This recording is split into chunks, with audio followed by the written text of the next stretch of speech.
देखो भाई ना, लास्ट क्लास में हम लोगों ने क्या पढ़ लिया था? उन्नयन, क्वथनांक का उन्नयन, है ना। अच्छा, उस पर बेस्ट क्वेश्चन भी हो गया था ना। उसमें 3 क्वेश्चन हुए थे, 2 क्वेश्चन हुए, पहले बताओ। 2 क्वेश्चन हुए थे ना। एक क्वेश्चन उसमें देखो एनसीईआरटी का है ना, और है उसमें, तो तुम्हें करना चाहिए एक क्वेश्चन, और मैं अभी आपको दिखा देता हूँ। देखो ये रहा क्वेश्चन नंबर 10वां क्वेश्चन है ये, पाटलिपुत्र तो प्रश्न का। ये बुक कौन सी है ना, रैशनलाइज 23-24 बुक है हमारा, ध्यान रखना। यूपी बोर्ड में चाहे कोई सा बोर्ड हो, क्वेश्चन इसी में से आने वाला है, ठीक है ना। तो ये जो हमारा सिलेबस है इसी में से पढ़ना है तुमको। क्वेश्चन नंबर 10वें की बात कर रहा हूँ मैं, कर लिया तुम लोगों ने? बॉइलिंग पॉइंट का एलिवेशन पर बेस्ड क्वेश्चन है। चारों एक जैसी है ना? क्या अलग अलग? चारों अलग अलग भाई, वहाँ 4 क्वेश्चन है ना। तो पहला RLB पर बेस्ड क्वेश्चन है, दूसरा ये है क्वथनांक का उन्नयन पर based question, elevation of boiling point. बताओ कैसे होगा ये क्वेश्चन, बताओ। क्वेश्चन पढ़ के देखो, ट्राई करो पहले खुद से, एक अटैम्प्ट खुद लो, फिर हमारा देखना सॉल्यूशन। ट्राई करो एक बार, क्या क्या दिया है पहले वो लिखो फटाफट से। देखो क्वेश्चन पढ़े, आ जाओ फटाफट से। क्वेश्चन कह रहा है कि 750 mmHg पर mmHg दाब है।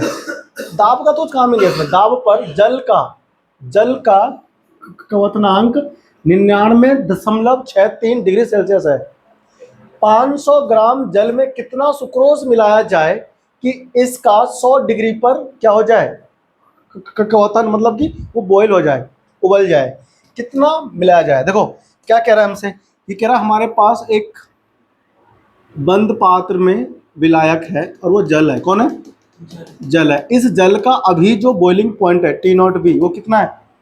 वो है 99.63 डिग्री सेल्सियस, ठीक है।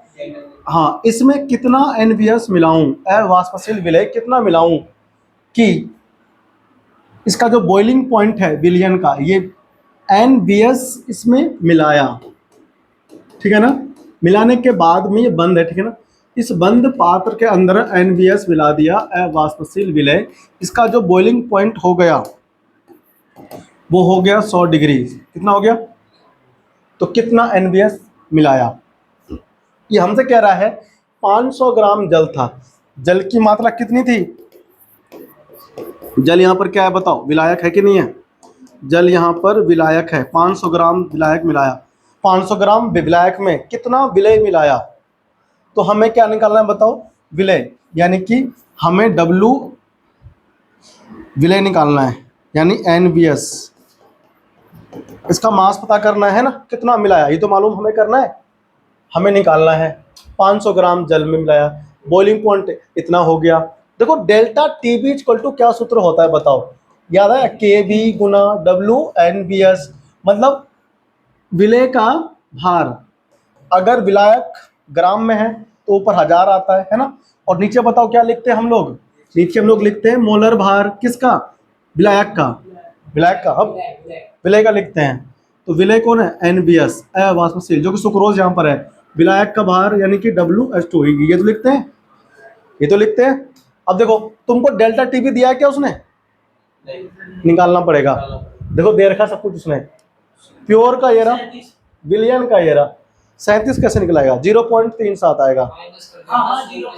तो थोड़ा 37 क्यों कहा? देखो तो डेल्टा TB बताओ, विलियन का कितना है? डिग्री सेल्सियस में 100 है ना, माइनस विलायक का कितना शुद्ध का देखो 99.63 डिग्री सेल्सियस है ना, ये तो है। माइनस कर को निकालो 0.37 डिग्री सेल्सियस। यहाँ हमको केल्विन में रखना है, यहाँ हमको तो ये जो डिग्री सेल्सियस में है इसे केल्विन में बदलने मत लगना। 273.15 जोड़ करके, ठीक है ना। बस यहाँ पर के लगाना है, क्योंकि अंतर है ना, अंतर दोनों को समान आता है। ध्यान रखना, मैंने ये गलती करता था, मैं यहाँ तक करता था, उसके बाद में इसको 273 में जोड़ करके केल्विन में बदल के फिर यहाँ रखता था। साला आंसर नहीं आया, कितना खूब करके देख लिया मैंने, और हमको ये बताया भी नहीं था कि हम ये गलती कर रहे हैं। मैं सब पे उस समय तो था नहीं यूट्यूब पे इतना वीडियोस जो मैं ऑनलाइन देखता, हम पे फ़ोन नहीं था पहली बात तो हम ऐसे करके देखते थे यार गलती कहाँ हो रहा है। तो हमारे पास कुंजी था सॉल्यूशन, उसमें देखता था मैं, तो उसमें ये ही केल्विन में लिख दिया था ऐसे, अच्छा उसने भी ऐसे निकाला डिग्री सेल्सियस में, और यहाँ पर ये लिख दिया 0.37 केल्विन ऐसे लिख दिया। मैंने कहा साला केल्विन में चेंज कर दिया और जोड़ा भी नहीं 273, ये तो गलत हो गया मामला। क्या हो गया? रॉन्ग हो गया है ना मामला। हमने कहा कैसा चल रहा है भैया। बहुत देर बाद भेजे में घुसा, जब खुद से करके देखा कि अंतर डिग्री सेल्सियस में निकालो चाहे केल्विन में निकालो सेम ही आता है, ठीक है ना। तो इक्वल टू, अब हम इसको यहाँ पर ये रख दिए है ना, मैं रख दिया। बताओ केवी का मान कितना? 0.52 केल्विन केजी प्रति मोल इकाई के साथ रखना है सारी वैल्यू। बोर्ड में जो भी आएगा न्यूमेरिकल 9 नंबर का आएगा है ना, तो तुमको सबकी जो भी सॉल्व करना है न्यूमेरिकल इकाई के साथ रखना, इकाई से इकाई काटना, मजा आएगा, नंबर पूरे मिलेंगे। एनवीएस हमको निकालना है, एनवीएस का भार ये तुमको निकालना है। ये बोला कितना मिलाया जाए सुक्रोज, तो सुक्रोज ही तो है एनवीएस, तो उसकी मात्रा हमें निकालनी है, ठीक है। ये हमको यहाँ पर मैं लिख देता हूँ, ये लिखा तो है। अच्छा गुना में कितना? 1000, क्योंकि यहाँ पर जो विलायक है वो जल है और वो 500 ग्राम में है ना। तो 500 ग्राम को, अच्छा देखो एनवीएस का मोलर भार कितना होगा? सुक्रोज C12H22O11 को ही कहते हैं, शुगर कहो या सुक्रोज, दोनों का सूत्र सेम होता है, दोनों का सूत्र।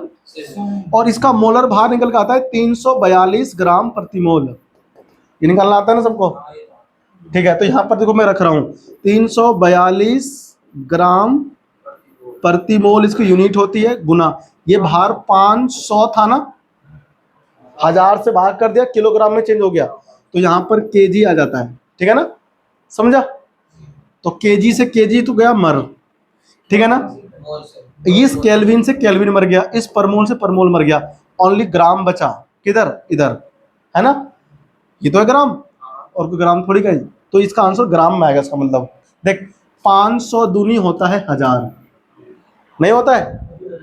आ जा, कितना मस्त आसान क्वेश्चन, तुमसे पता हुआ नहीं।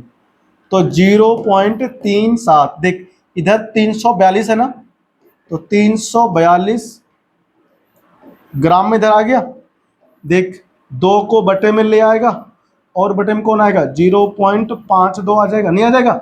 यहाँ पर कौन बचा? WNVS, इसके अलावा उधर कुछ थोड़ी बचा, मैथ ही तो है। तो मैथ के तो बालक हो, तुमको फिर भी नहीं आ रहा। देखो इसमें घबराने वाली क्या बात है, जैसे मैथ में क्वेश्चन होते हैं ऐसे इसमें क्वेश्चन होते हैं ना। इसको हल कर लो, देखो इसे काट दो, इसको 2 × 2 2 से 14 और कितना 2 × 2 है ना, तो 171। अब यार ये गुना करना पड़ेगा इसको, 0.37 गुना 171 बटे 0.52, 0.52 पॉइंट से पॉइंट क्या हुआ? खत्म। तो अब ऊपर गुना कर लो इसको आपस में, WNVS, तो हमको निकालना था सुक्रोज। सुक्रोज कौन है? C12H22O11, ये तो हमारा एनवीएस है सुक्रोज, यहाँ मैंने उसका लिख दिया फॉर्मूला। और इसको करेंगे हल, गुना करो, बताओ कितना आया, कर लो अपना, ठीक है ना, आंसर पक्का आ जाएगा, हर साल आता है, इस साल भी आएगा।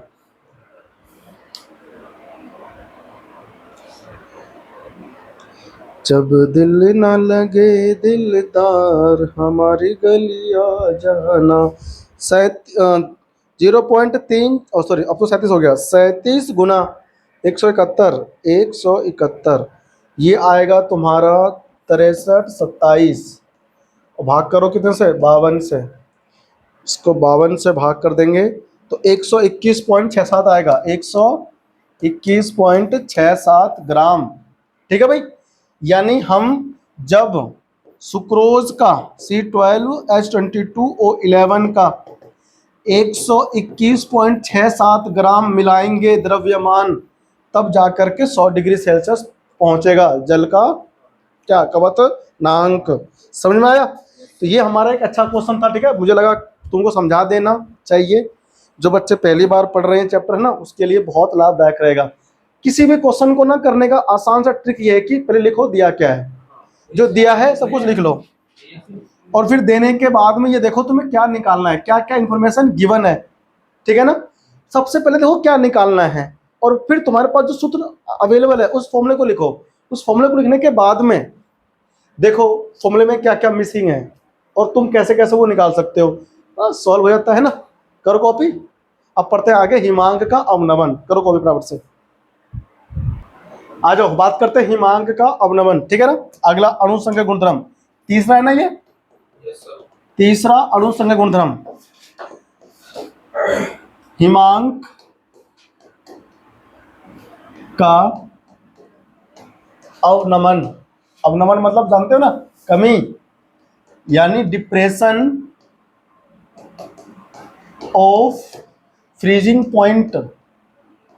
Freezing point. फ्रीजिंग पॉइंट क्या होता है आपको परिभाषा तो मैं इसका लिखवाई दिया था पहले।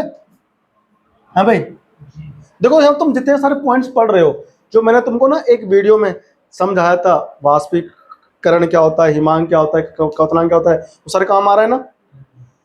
इसीलिए हम तुमको पहले से कुछ लिखवा देते हैं ताकि जहाँ भी आगे कुछ काम आए। मेरा पढ़ाने का यही तो है सिस्टम कि मुझे लगता है कि आगे टॉपिक यूज होगा तो मैं उसको पहले समझा देता हूँ अच्छे से। अब देखो फ्रीजिंग पॉइंट हमें पढ़ना है। अब यहाँ कोई दिक्कत नहीं आएगा, बहुत आसान है ये भी। देखो हमारे पास एक बंद पात्र है, इसमें मान लो विलायक है। ठीक है, इसमें हमारे पास बिल्कुल शुद्ध विलायक है। ठीक है ना, इसका हमारे पास बिल्कुल शुद्ध विलायक है। शुद्ध विलायक, इसका मान लो हमारे पास जो हिमांक है डेल्टा, सॉरी हिमांक जो है वो टी नॉट एफ है। कितना है? T not F. आपने इसमें मिलाया NBS, मिलाया NBS, मिला दिया। NBS मिलाने के बाद जो बनेगा हमारा वो क्या बनेगा? विलयन। ये बन गया विलयन। इसकी सतह पर कौन बैठ जाएगा बताओ? हाँ भाई, अवाष्पशील विलय के कण बैठेंगे। उससे क्या हो जाएगा?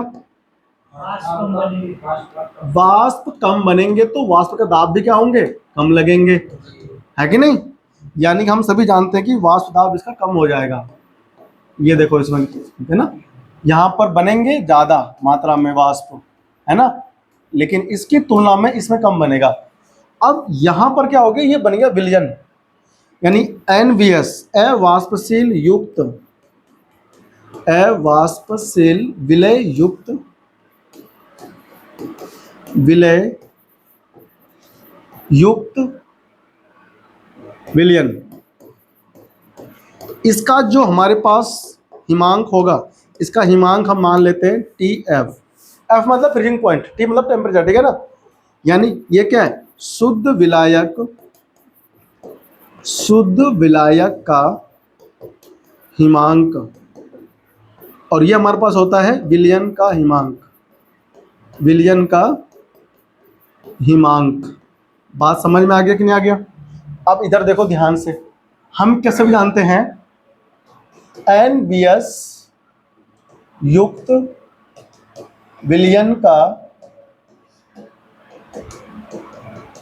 वाष्प दाब शुद्ध विलायक की तुलना में, शुद्ध विलायक की तुलना में कम होता है, कम होता है। हम जानते हैं कि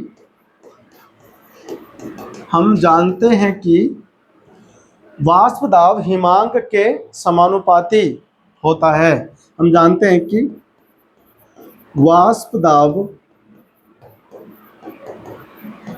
हिमांक के डायरेक्टली प्रोपोर्शनल यानी समानुपाती, समानुपाती होते हैं। ठीक है ना, यानी वाष्प दाब कम होने पर क्या होता है? हिमांक भी कम हो जाता है। ठीक है ना, अर्थात विलयन का वाष्प दाब कम होने पर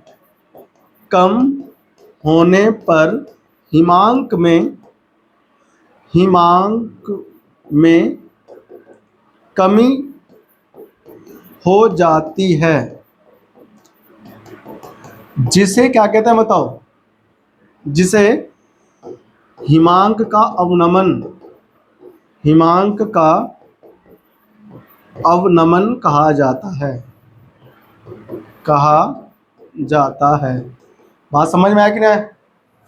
इतना आ गया? लिखो। अब हम यहाँ पर निकालेंगे कि कितना कमा, कितना कम हो गया। डेल्टा टी एफ निकालेंगे। वहाँ डेल्टा टी भी निकाले थे ना, यहाँ डेल्टा टी एफ निकालेंगे। छप गया सारा ऊपर का? देखो, जो हमारे पास यहाँ पर हम ये लिखेंगे कि दैट इज, मतलब अर्थात, अरे यार डेल्टा बहुत आ रहा है, टी नॉट एफ का मान ज़्यादा होगा किससे? टी एफ से, है ना भाई। ये ज़्यादा तापमान पर उबल रहा था, सॉरी फ्रीज हो रहा था, जम रहा था, ये कम ताप पे जमेगा, है ना। तुम एक काम करना, एक गिलास पानी डाल देना फ्रिज में। खैर हमारे यहाँ पर ना टेम्परेचर वाला नहीं है फ्रिज, है ना, जहाँ 100 हो टेम्परेचर। सिंपल फ्रिज हम लोग रखते हैं ना, जो 10-20 हज़ार में आती है, 20 हज़ार के आसपास आती है फ्रिज, उसमें टेम्परेचर 100 कली नहीं आती है ना। वो एक फ्रिज आता है जो महंगा आता है, उसमें टेम्परेचर शो होता है, डिस्प्ले, है ना, कि यहाँ पर अभी इतना टेम्परेचर है। आप उसका टेम्परेचर टच के हिसाब से फिट कर सकते हो। 0 डिग्री सेल्सियस, 5 डिग्री सेल्सियस, है ना। हमारे इसमें क्या है? सर्दी, गर्मी, है ना, और मानसून, ये ऑप्शन है ना। हमारे जो फ्रिज में क्या है? सर्दी, गर्मी, मानसून, उसमें जाके छोड़ दो। ये सस्ते वाले फ्रिजों में होते हैं, 20 हज़ार तक के में होते हैं। 40-50 जब जाओगे ना 30 के ऊपर फ्रिज में, तो उसमें आता है डिस्प्ले, वहाँ पर टच करके हमें टेम्परेचर रखना कितना है? 20 डिग्री सेल्सियस, तो 20 डिग्री कर दो सेट, है ना। सूरज छप रहा है तो सूरज, बादल और गर्मी, यही है। अब उस पर हम भी कैसे करें चेक, है कि नहीं? तो अगर हमारे पास वैसा होता, तो अगर मान लो मैं एक गिलास पानी को 0 डिग्री सेल्सियस कर दूं, फिट सेट कर दूं फ्रिज में, और फिर मैं उसमें रख दूं, तो 0 डिग्री सेल्सियस पर जो पानी है शुद्ध, ये बर्फ के रूप में बर्फ नहीं बनता है। 0 डिग्री पर बर्फ बनना प्रारंभ हो जाता है, उसी को हम बोलते हैं उसका हिमांक। 0 डिग्री से कम होते ही पूर्णतः बर्फ बन जाता है वो, है कि नहीं। लेकिन अगर तुम क्या करना, एक गिलास दूसरा लो, उसमें 1 चम्मच नमक घोल दो या फिर चीनी घोल दो, उसे 0 डिग्री सेल्सियस पर सेट करने के बाद टेम्परेचर रख देना, 0 डिग्री पर वो फ्रीज होना प्रारंभ नहीं होगा, ठीक है ना। क्योंकि आपने उसके अंदर ग्लूकोज अगर डाल दिया या फिर चीनी, तो वो अवाष्पशील विलय होता है, वाष्प कम बनेगा, इसीलिए क्या होगा? वो 0 डिग्री पर जमना प्रारंभ नहीं होगा, वो कम ताप पे जमेगा, मतलब माइनस में जाएगा, नीचे जाएगा वो, ठीक है ना। पहले जो 0 डिग्री पर बर्फ बनना प्रारंभ हो रहा था, वो -1 पे होगा, -0.5 पे होगा ना, ऐसे नीचे घटता जाएगा। समझ में आया? इसीलिए क्या होता है, जो बर्फीले जगह होते हैं, ठंडे वाले मौसम, अब जो कार वगैरह आती थी, है ना, उसमें क्या होती है? उसमें होती है रेडिएटर। क्या होती है उसमें? रेडिएटर।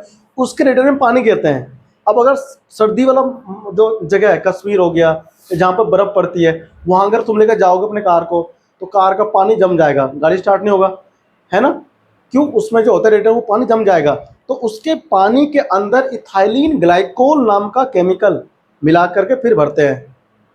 उससे क्या होगा? वहाँ का जो तापमान है, मान लो 0, वहाँ पर कितना है? -6 डिग्री सेल्सियस मान लो, तो इथाइलिन जो ग्लाइकोल है, उसकी फ्रीजिंग पॉइंट को कम कर देगा, हिमांक को -20 पे लेके जाएगा, -15 पे लेके जाएगा, ऐसे।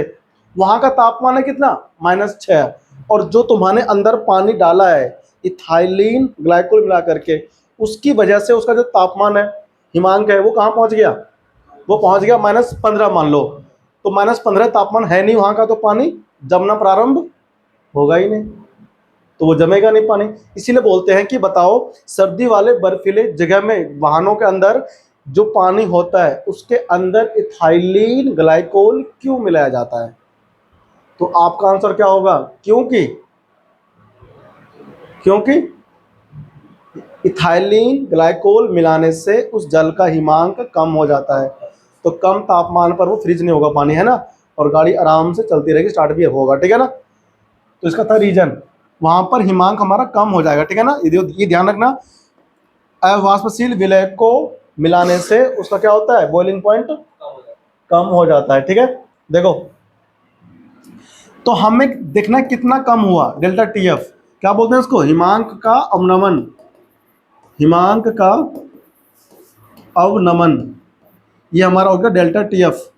तो ये कितना होगा, अधिक में से कम करते हैं माइनस, तो टी नॉट एफ क्या है, अधिक है, टी एफ क्या है, कम है।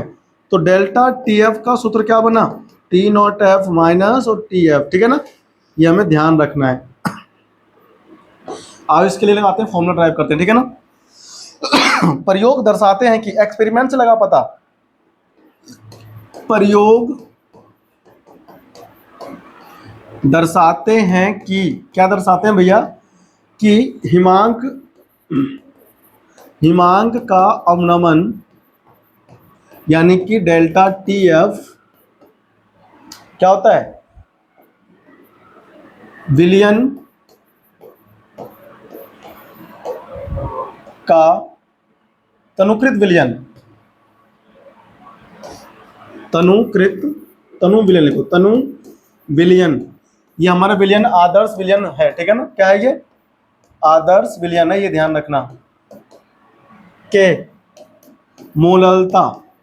मोललता के क्या होता है, मोललता के समानुपाती, यानी डायरेक्टली प्रोपोर्शनल के समानुपाती। तनु विलयन यानी आदर्श विलयन भी हमसे कहेंगे, के मोललता के समानुपाती होता है, ठीक है ना। अब इसी स्टेटमेंट को मैं यहाँ पर लिखूंगा फॉर्मूले के रूप में कि डेल्टा टी एफ समानुपाती किसका हो गया, एम के। हम यहाँ पे जैसे ही समानुपाती का चिन्ह हटाते हैं तो क्या निकलता है, एक स्थिरांक लगा देते हैं ना, तो यहाँ पर के एफ आएगा। अब पहले के भी आ रहा था ना, अब के एफ आएगा और यहाँ एम आ जाएगा। अब ये के एफ क्या है, के एफ क्या है, ये हमारा हिमांक अवनमन स्थिरांक, ठीक है ना, या फिर इसका एक नाम और है, या फिर मोलल हिमांक अवनमन स्थिरांक, लिख लिया, मोलल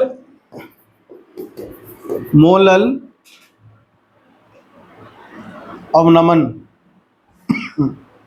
मोलल क्या नाम है इसका, मोलल अवनमन स्थिरांक, अवनमन स्थिरांक है ना, या फिर इसका एक नाम और क्रायोस्कोपिक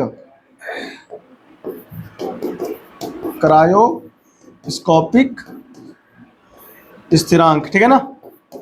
ये नाम हो गया, दो नाम हो गए इसके, हाँ तीन नाम हो गए। अब ये जो के एफ है ना, अच्छा इसके लिए ना ग्राफ भी बनेगा, देखो ध्यान से इधर ग्राफ कैसे बनेगा, ग्राफ के लिए इधर आ जाओ, ग्राफ बनाते हैं इसका, वाष्प दाब में और किस में, टेम्परेचर में, ग्राफ कैसा बनता है इसका। यहाँ तो हम लेते हैं तापमान, टेम्परेचर किस में, केल्विन में, और यहाँ हम क्या लेंगे, वीपी, है ना, यहाँ हम वीपी लेंगे। तो वो इसमें एक्चुअल में होता क्या है, ये मान लो हमारा क्या है, सोलवेंट है, और फिर यहाँ से ये क्या होता है, फ्रीज होना प्रारंभ हो जाता है, ठीक है ना। ये कौन है, ये है विलायक के लिए। देखो विलायक यहाँ तक तो क्या रहेगा, द्रव, और इसके बाद फिर क्या हो जाएगा, ये हिमांक होना प्रारंभ कर देगा, ठीक है ना। ये कौन है, विलायक, जब इसमें कुछ भी नहीं है। लेकिन तुमने जैसे ही, अच्छा ये क्या, देखो इस जगह पर अभी क्या है, इसका वाष्प दाब है ना, तो इस जगह पर अभी इसका वाष्प दाब है, तो इसी वाष्प दाब पर क्या हो रहा है, ये जम रहा है, क्या हो रहा है, जम रहा है ना। थोड़ा मैं ना इसको अच्छे से बनाऊं, पीछे करके बनाता हूं इसको, मजा नहीं आया।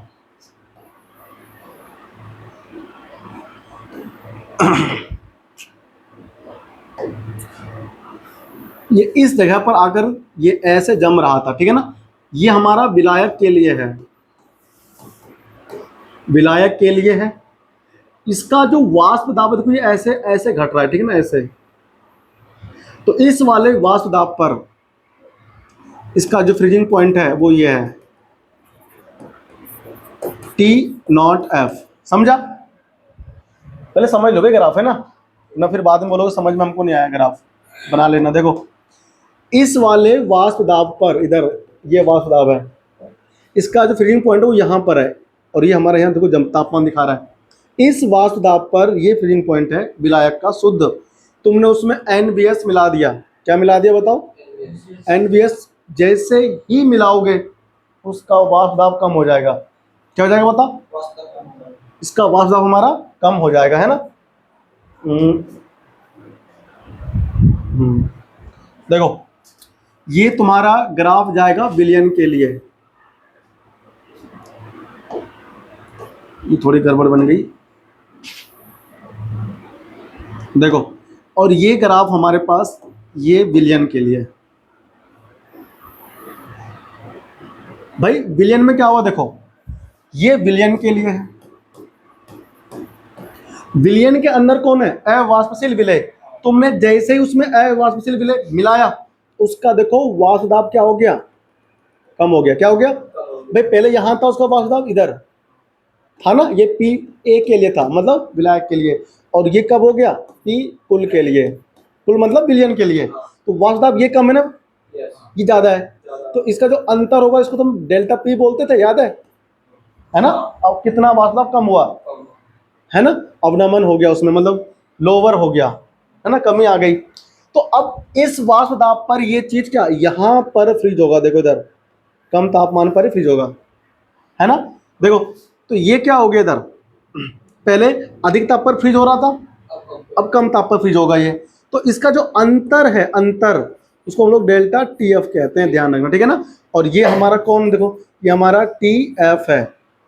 TF कौन था? विलयन का हिमांक। तो इसी अंतर को हम लोग बोलते हैं डेल्टा TF, ठीक है ना।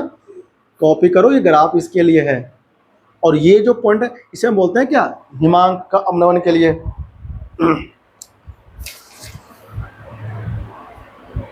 ठीक है ना। और ये हमारा क्या है? हिमांकित विलयन। यहाँ पर हम ग्राफ में ये लिखेंगे, हिमांकित विलयन, हिमांकित विलयन। कहाँ लिखे यार? चलो हम ये लिख देते ना, हिमांकित विलयन। ये आपको ना इसके ऊपर लिखना है। हम थोड़ा जो ना इसको पूरा ही गड़बड़ हो गया, छोड़ो, ठीक है ना। ठीक है, हिमांकित विलयन, ये ग्राफ बनेगा इसके लिए। अच्छे से बना लो, ठीक है ना। ये जो हम इसमें लिख दिए हैं ना, ये थोड़ा सा यार इधर लिख दिए हैं।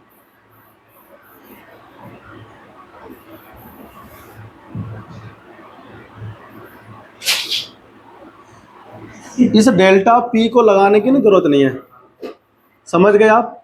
इतने काफी है, यहाँ जगह नहीं मिला लिखने का। हिमांकित अवनमन, हिमांकित अवनमन, सॉरी विलयन, हिमांकित विलयन, ये ठीक है ना। ये हमारा बन गया ग्राफ, किसके लिए? हिमांक में अवनमन के लिए। ये फॉर्मूला ड्राइव करने के लिए आते नहीं है, ये हम तो पूरा कॉन्सेप्ट सिखा रहे हैं ना, कैसे बनता है फॉर्मूला, बुक में है, तुम्हें डिट्टो वैसे ही पढ़ा रहे हैं, ठीक है। आई बात समझ में? अब हम इस फॉर्मूले को अपने काम के अनुसार और करेंगे मॉडिफाई। तो डेल्टा TF बराबर KF था। M को बताओ हम क्या लिखते हैं? M को हम लिखते हैं विलायक का, सॉरी विलय का दिया गया भार गुना 1000। 1000 कब लगाते हैं? जब विलायक का भार ग्राम में हो। अगर kg में पहले से तो 1000 नहीं लगाएंगे। ये हम हर वीडियो में बोल रहे हैं, बार बार बोल रहे हैं ना, हर फॉर्मूले पर बोल रहे हैं, ध्यान रखना, गलती नहीं करना इसलिए। तो मोलर भार किसका? B का आएगा। B कौन है? विलय, NBS। और यहाँ पर विलायक का भार, ठीक है ना, विलायक का भार A, मतलब ये फॉर्मूला आपको ध्यान रखना है, ठीक है ना। इससे अलग कुछ भी नहीं आएगा। तुमसे क्या निकलवाएगा पता है? तो तुमसे ये निकलवाएगा ये विलय का मोलर भार।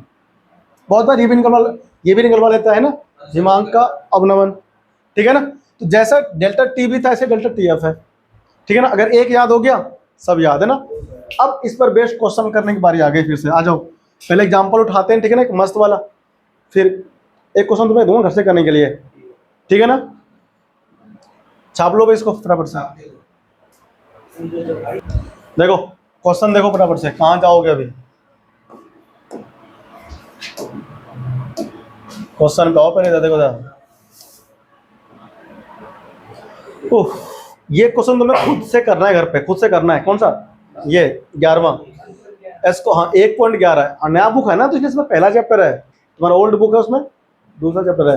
तो नए बुक से पढ़ो, पूरा एनसीईआरटी अपडेट हो गया, उसके बाद बुक आई है ना। एस्कॉर्बिक अम्ल मतलब विटामिन सी को बोलते हैं एस्कॉर्बिक एसिड, है ना, केमिकल नेम है इसका। कि उस द्रव्यमान का परिकलन कीजिए। देख रहे हो, जो इसमें पूछा था विलय का भार, वही इसमें पूछा हुआ है।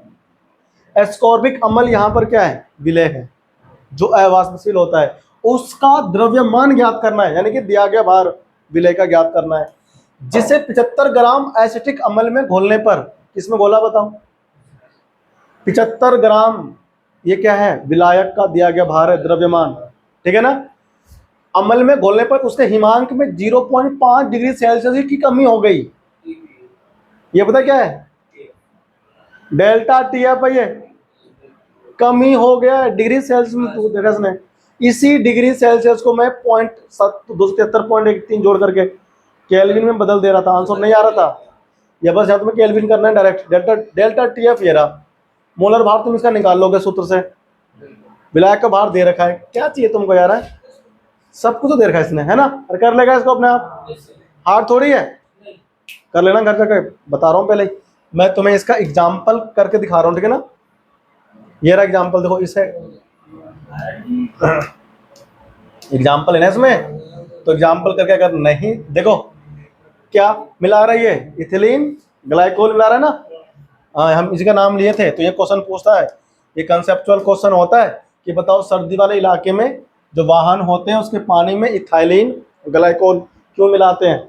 फिर मत कहना बताया नहीं मैंने कभी, क्वेश्चन आता है बहुत एग्जाम में, और तुम भी किसी को ना पूछ करके क्वेश्चन उसे हिला सकते हो, चल बता तूने पढ़ा विलेन चैप्टर, बोलेगा पढ़ा है, चल बता।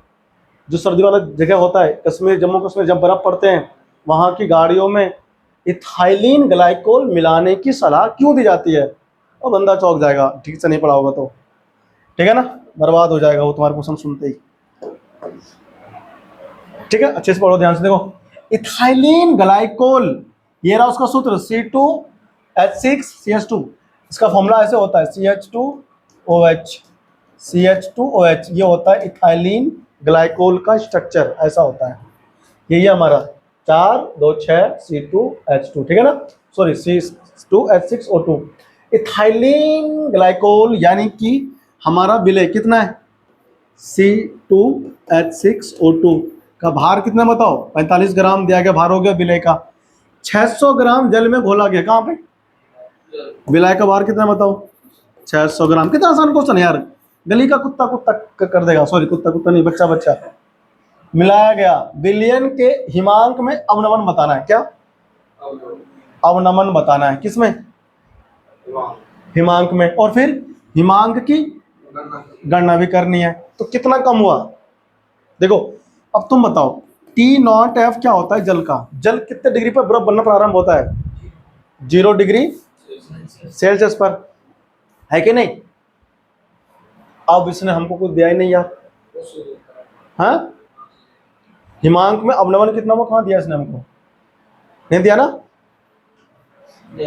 आ जाओ आगे बढ़ते हैं, तो मोलर भार निकाल लो इसका, किसका, इथाइलिन ग्लाइकोल, काम आएगा ना अभी निकालने में, इसलिए O2 बताओ कैसे निकालोगे, 12 1 का 2 से गुना करो, H1 गुना 6 है कि नहीं, प्लस 16 गुना 2, जोड़ो कितना आएगा, 24 प्लस 6 प्लस 32, 30 और 32 52 है, 52 हो गया ना भाई, 24 है 30, 30 60 तो 62 आएगा, कितना आएगा, 62 नहीं आएगा, ग्राम प्रति मोल, है ना। अब बताओ डेल्टा टी एफ बराबर क्या होता है, के एफ होता है नहीं होता है, के एफ गुना डब्लू, क्या डब्लू मतलब विलय का दिया गया भार कितना, C2H6O2 सूत्र गुना 1000 आता है कि नहीं आता है।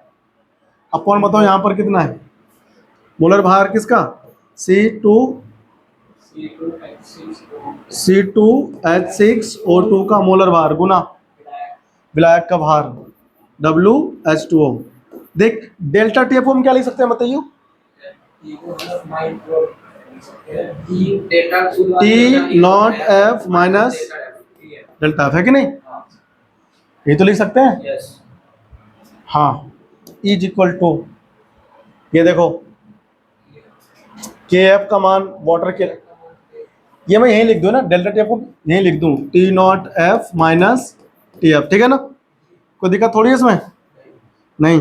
अब देखो ध्यान से, 0 डिग्री सेल्सियस मतलब 273.15 केल्विन, यहाँ में केल्विन में रखना होगा ना, तो 273.15 केल्विन, 0 डिग्री को लिखेंगे ना, ये शुद्ध ही तो है ये। अब नहीं आया तुमको भेजे में, क्या सच समझ में नहीं आ रहा? 0.15 कहाँ से लाया मैं इसको? तो शुद्ध जल का कितना, ये यहाँ पानी तो है इसमें, टी नॉट एफ क्या है? शुद्ध विलायक का, लिखा नहीं है 0 डिग्री सेल्सियस में जमता है, तो यही तो होता है 273.15 के बराबर केल्विन में माइनस टी एफ। तुम घबरा जाते थोड़ा सा, देखते ही है क्या पड़ेगा रे तुम्हें। देखो इधर आ जाओ, के एफ का मान बताओ कितना होता है जल के लिए, देख के बताओ, बुक में दिया होगा, तालिका पेपर में आता है दिया हुआ, ठीक है ना, या उसी में दिया, देखो के एफ का मान सबसे ऊपर होगा, वो के बी का मान तो नहीं देख रहा है, दिखा दिखा, के एफ का मान है 1.86 है ना, नहीं पेपर में देंगे, याद नहीं करना के एफ के बी का मान, ये तो उसने यहाँ पर नहीं दिया ना क्योंकि बुक में है, पेपर में आएगा तो दिया रखेगा। 1.86 क्या है? केल्विन के जी, 1.86 केल्विन के जी पर मोल, है ना। अच्छा बताओ इसका भार कितना है? 45 ग्राम, 1000 से गुना करना पड़ेगा, नहीं करना होगा, अपॉन में कौन है बताओ, मोलर भार कितना निकला? 62 ग्राम प्रति मोल। और बताओ इसका ये कितना है?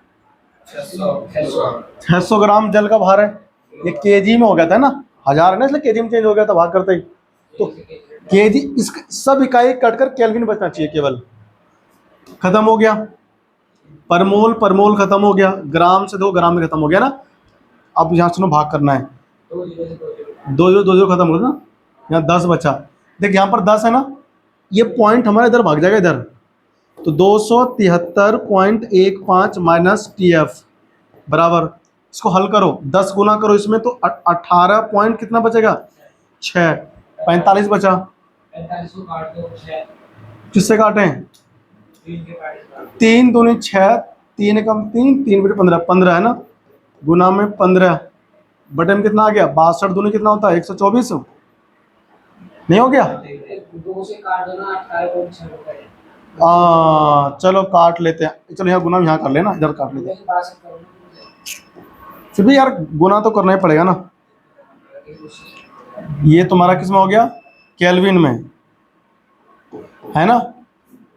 हमें क्या निकालना है बताओ? टीएफ निकालना है। टीएफ क्या है? विलयन का हिमांक। तो टीएफ का मान कैसे निकालो बताओ? इसको उधर ले जाओ, उसको उधर ले आओ, तो 273.15 माइनस, सबको इधर ले आओ, 18 पॉइंट, चलो ये काटना, 6 गुना 15 बटे में कितना आ गया? 124 बराबर क्या आ गया? टीएफ। यहाँ समझे तुम क्या करा मैंने? अरे भैया हमको टीएफ निकालना है, उसको उधर भेज को, इसको उधर ले आया, तुमको तो मैथ नहीं आता। 3 से काटो, 3 चौक 12, ले भैया 24 तो कटेगा ही नहीं, बर्बाद हो गए हम तो, हैं। बता दो 62 मल्टीप्लाई 2 कर लो और 2 से काट दो, आज तो गुना कर लो आपस में यार, है ना। 273.15 करो गुना भाग फटाफट से। ये सब काम तुम्हारा, मेरा थोड़ा है, टाइम वेस्ट हो रहा है इसमें, मेरा काम तो आंसर निकालना है ना। फिर भी मैं यहाँ पर तुम्हें करके दिखा देता हूँ आंसर आ रहा है नहीं आ रहा है। 18.6 गुना करे किससे? 15 से, तो 269 आ जाएगा भैया, ध्यान रखना, 279, सॉरी 279 बटे 124 बराबर टीएफ। अब हम क्या करेंगे, इसको भाग कर देंगे 124 से, लो भैया 2.25 आ रहा है, आसान है मतलब इंटू करना भी इसका। T F equal to 273.15 minus 2.25 आएगा, ठीक है ना। अब देखो ऊपर इंटू होते देखो 3 से कटा था आराम से ना, तो ये करो माइनस, कितना आएगा? 5 5 गया तो 0, 1 में से 2 नहीं जाएगा, 11 में से 2 गया तो 9.2 में से 2 गया तो 0 है, फिर 7 और 270.9 आ गया। कितना आ गया? 270.90 केल्विन। ये कौन आया? ये आया विलयन का हिमांक। कौन आया? क्या निकालना था हमें? विलयन का हिमांक निकालना था। हिमांक अवनमन निकालना है कि नहीं? हिमांक की तो गणना हमारी ये हो गई 270.90। अब डेल्टा टी एफ निकाल लो। क्या निकाल लो? Delta T F, T not F minus कितना? T F.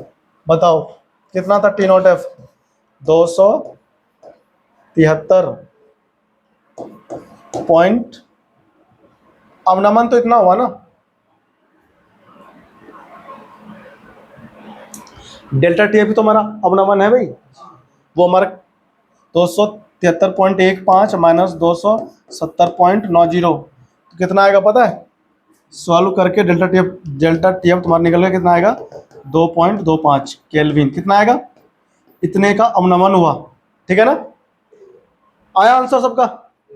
अब मैच करते हैं एनसीईआरटी से। ठीक है ना? कॉपी कर लो इसको फटाफट से। कॉपी हो गया? अब देखो एनसीईआरटी से करते हैं मैच। आ जाओ, देखो कितना आया? जो 70.95 है ना केल्विन, ये बिलियन का हिमांक है। ठीक है ना?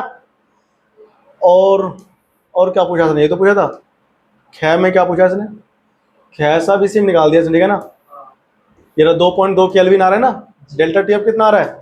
2.2 केल्विन। ये क्वेश्चन घर पे अपने आप करना, सेकंड एग्जांपल। ठीक है ना? ये जो क्वेश्चन है ये कहां से आ गया? ये अगला एग्जांपल है इसमें। अच्छा, क्या घर जाकर तुम्हें 2 क्वेश्चन दिया मैंने घर से करने के लिए।